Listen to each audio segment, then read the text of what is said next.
به نام خدا. پس از یک تأخیری دور و دراز و تنفسی طولانی باز هم برگشتیم تا برنامه آن سوی خبرها را ادامه بدهیم، اما نه از طریق شبکه تلویزیونی بلکه از طریق شبکه‌های اجتماعی این برنامه پخش خواهد شد. در برنامه امروز قصد دارم درباره دو موضوع بحث کنم. موضوع اول در خصوص یورش ها و حمله هایی که اخیراً به دفتر حزب سوسیال دموکرات تاجیکستان می شود در این موضوع خواهد بود. موضوع دوم در رابطه با اعلام آمادگی حزب نهضت اسلامی تاجیکستان در شرکت در انتخابات پیشروی پارلمان. اما در خصوص یورش ها و هجوم های پشت سری هم به دفتر حزب سوسیال دموکرات تاجیکستان. بعد از انتخابات ریاست جمهوری ما در کشور شاهد فشارها و چند هجوم و حمله به دفتر حزب سوسیال دموکرات بودیم. دو بار از سوی شماری از زنها و یک بار هم این اخیراً از سوی مردان. جناب خود زائیروف در توضیح این ماجرا در گفتگوی اخیر خود گفتند که اصلا برنامه سیاسی نداشتند. در این روز آنها یک نشستی داشتند به مناسبت بهار و برگزاری یک جشن 120 سالگی اکاشریف جویرایف و گفتند که ایشان ما خبری پخش نکرده بودیم، یک کسی مطلع نبود از این. بعد کسانی که به اصطلاح هجوم آوردند پرسیدند که برگزار کننده کیست، یعنی آنها حتی نمیدونستند که ماجرا خودش چیست. بعد خودی آقای زائیروف میگوید من آمدم به اونها گفتن که خب خدمت. آنها گفتن زائیروف شما هستید، یعنی زائیروف شما می. بعد وقتی فهمیدند ایشان زائیروف هستند شروع کردند به دو بیراه گفتن و اینکه زائیروف و حزب او گویا میخواستند حادثه های اوکراین را در تاجیکستان تکرار کنند که واقعا یک اتهام بی‌پایه است. بعد آنها خود را به عنوان کسانی که بعضیشان در بازار کاروان کار میکردند و بعضیشان هم در بازار سلطان کبیر به عنوان تاجر حالا بازرگان معرفی کردند. ببینید این اصل ماجراست. من یک دو نکته هست که میخوام عرض کنم. ببینید این که اینها آمدند و هجوم کردند آیا از نظر قانونی حق چون این کاری را داشتند؟ چون فرض رو برای میگیریم که اینها به صورت خودجوش و با یک احساسی تکلیف این کار را کردند. اما در یک کشور که بی دروازه نیست، آیا هر فرد هر گروهی حق دارد همین طور هجوم کند به هر جایی که میخواهد؟ مگر این کشور دستگاه‌های امنیتی یا نیروهای انتظامی ندارد؟ این کاری آنهاست. قرار نیست هر کسی حالا هر احساس تکلیفی هم کرده باشد حق ندارد به هر کس هجوم آورد. این کسانی که هجوم آوردند یک شهروند عادی تاجیکستان هستند و جناب زائیروف و اعضای حزب او هم افرادی تاجیکستان شهروندی تاجیکستان هستند. کسی شاخ و دوم زیادی ندارد. قانون برای همه پیش همه برابر است. نکته دوم این که فرض کنیم اینها دغدغه دارند که کشور ناتنج نشود، ناآرام نشود. خیلی خوب، این دغدغه همه است، مخصوص یک گروهی خاص یا افرادی خاصی نیست. همه این دغدغه دارند. مگر زائیروف یا حزب وی یا مثلا حزب نهضت اسلامی تاجیکستان اینها برای تاجیکستان ناآرامی میخواهند؟ مگر تور جانزاده ناآرامی میخواهد؟ مگر کسی دیوانه شده است؟ ببینید راهش این نیست که شما اگر حالا شما میخواهید ناآرام نباشد کشور، ناتنج نباشد، خیلی خوب، خب این راه دارد. شما یک بار بیایید گوش فرا بدهید به زائیروف، به حزب وی به حزب نهضت اسلامی تاجیکستان که حرف اینها چیست؟ سخن اینها چیست؟ اینها چی میگویند؟ مگر حرفشان غیر از این است که بگویند کشوری ما باید یک کشوری دموکراتیک باشد، آزاد باشد، انتخابات در آن به صورت شفاف برگزار شود و مردم فشار وارد نشود، مردم از نظر اقتصادی تأمین شوند، معاش مردم تأمین شود، مردم مشکلاتی نداشته باشند. خب اینا همین را میگویند. لذا اگر کسی و دنبال راه حل هست، راهش این نیست که شما هجوم بیاورید و کسی و گویید که تو نباید مثلا جلسه برگزار کنی، تو نباید درباره این مسئله ها سخن بگویی. این که درست نشه، این منطقی نیست.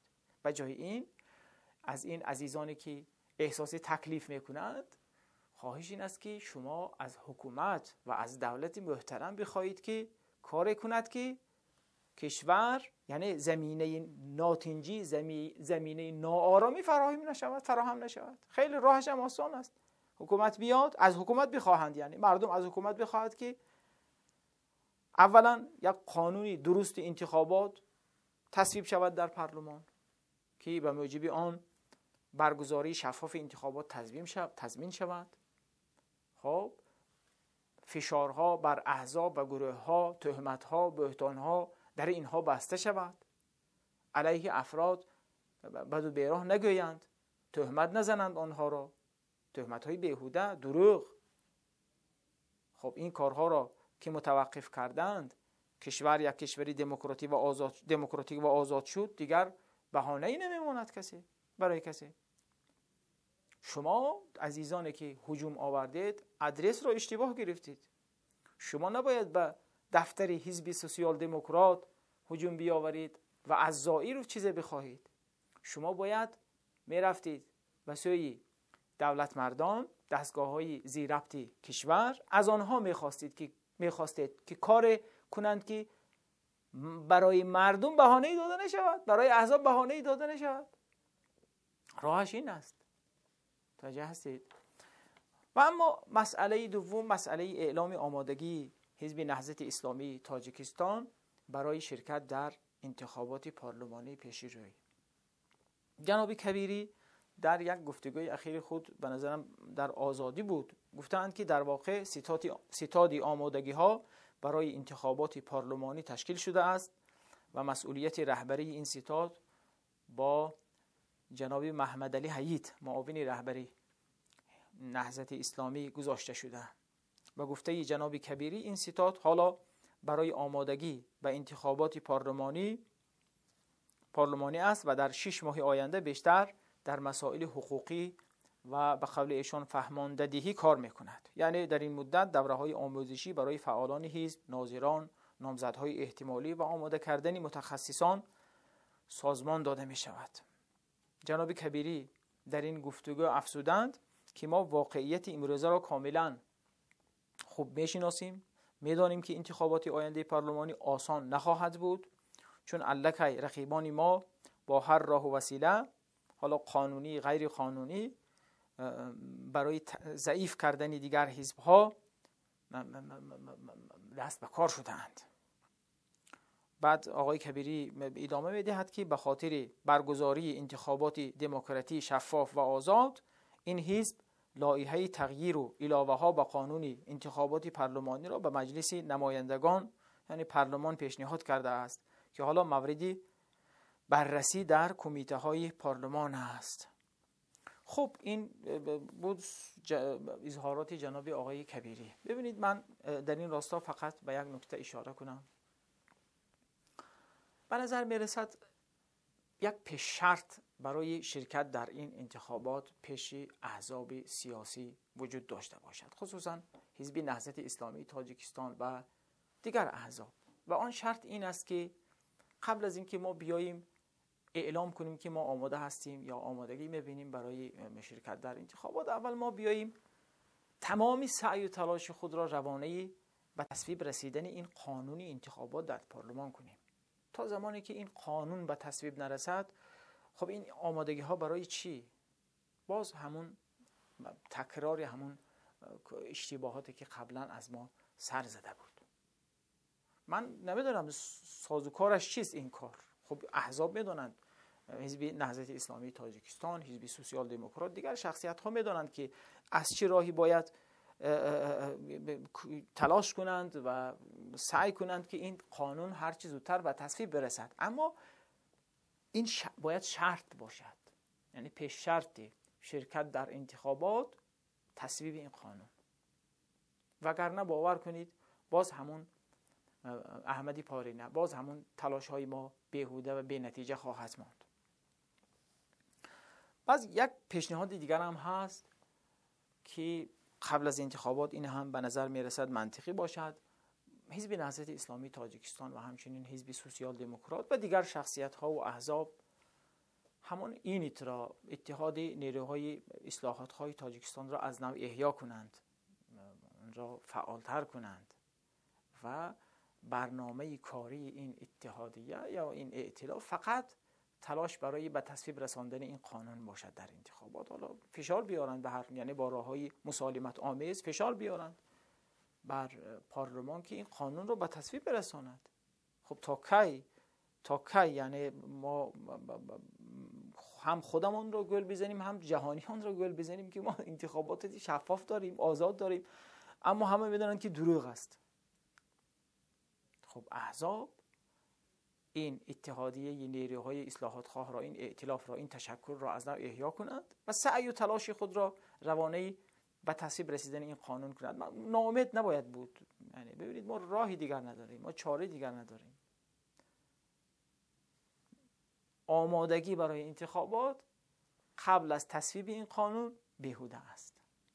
اعلامش هم حتی در روایت است که پیامبر فرموده اند مؤمن از یک سوراخ دوبار گزیده نمی شود.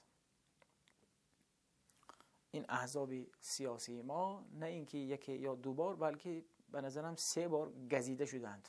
خب امیدواریم برای 4مین بار گزیده نشوند. سلامت باشید.